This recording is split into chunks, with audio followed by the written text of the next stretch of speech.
Ikalawang Kronika, Kabanata 7, Talata 14.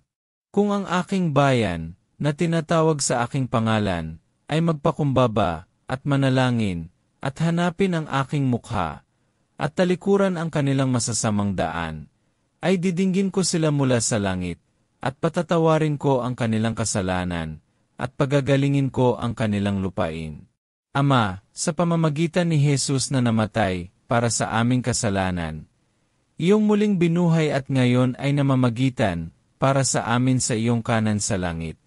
Nagpapakumbaba kami at nananalangin na iharap mo sa amin ang iyong mukha.